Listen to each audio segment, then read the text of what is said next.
So I recently asked my community which features and tools inside of FL Studio help them the most in improving their beats. And so in today's video, I want to cover some of the ones that I think can probably help you whether you're a newer user or you've been using FL Studio for a while as well. I definitely didn't even know about some of these features, so I want to first start off with this little tip by Goonie. I hope I'm pronouncing that right. So hitting Control and N lets you save a new version of your beat. This is an interesting feature and one I can definitely see producers getting some use out of. So let's say you're in the process of making a beat like I am here.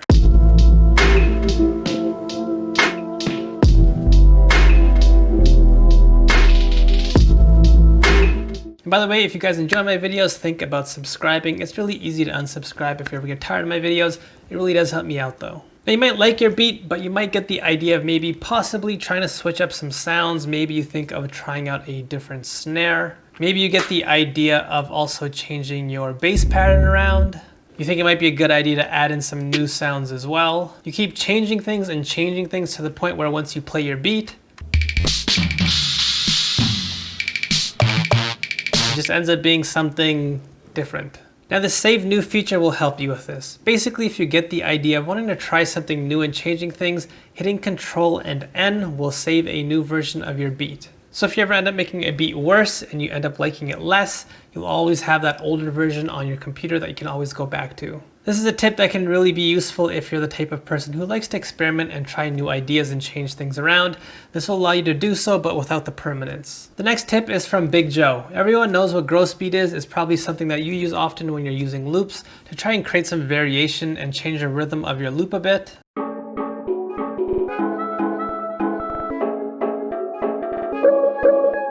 But it can get boring really quickly if you use the same presets and ideas over and over again in all your beats. That's when you can use this sequence mode instead. This is a really cool little feature that I had no idea about. What you want to do is hit the drop down menu here and click Create Sequence. This is an entirely different interface and mode within Gross Beat that, in my opinion, can allow for some more unique experimental ideas. It basically presents you with an entirely different means of controlling Gross Beat.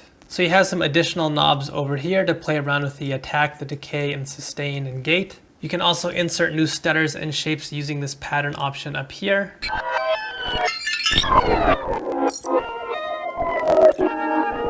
It just allows you to take control of your sample loop and try out different ideas that you might not have otherwise arrived at because you're controlling gross beat in an entirely different way here. I just fooled around with this a tiny bit so far, but I could definitely see this being a tool that can help out a lot of producers create some really cool ideas. Next up we have ARSB with some pretty clutch shortcuts. For example, first highlight every single sound in your channel rack. You can do this by just clicking on this green box right here. And then at this point hitting Control and L, this will automatically send all of your sounds to individual mixer inserts. This is a nice little shortcut here. Another one that you can use when you're creating a MIDI pattern, Control and L is for quick legato. This will extend all the notes up to the next one. There's also Shift and D to reduce the length of your notes to a single grid length.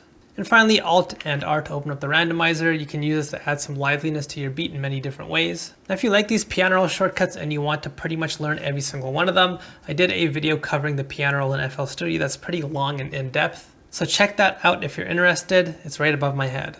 One of the shortcuts that I use pretty often when I'm making a basic loop and I want to turn a 1-bar loop into a 4-bar loop really easily without copying and pasting each and every layer in my beat. I'll basically add my pattern into my playlist, duplicate it for however long I want, highlight everything, and then hit Control and G. This will glue all your patterns together and create a new pattern like you can see here, pattern 2. This is a quick tip that I showed you guys in the video that I made a little while back on how to prevent your beats from sounding repetitive. The next tip is from Harish, which has to do with quantization presets. This is actually something that I saw elsewhere on Curtis King's YouTube channel. I'll link that video right above me. He's another producer on YouTube and he does some pretty great work, so check him out. So when you're building out your basic drum pattern, for example, like I have here, hitting Alt and Q when you're in the piano roll will open up this quantizer tool. But in this little menu right up here, there is something that I didn't even know about. These are all templates that you can use to potentially improve your drum patterns. And you can see based on the ones that I choose, it'll start to take your drum pattern and play around with the timing as well as the different velocities of each of these notes as well.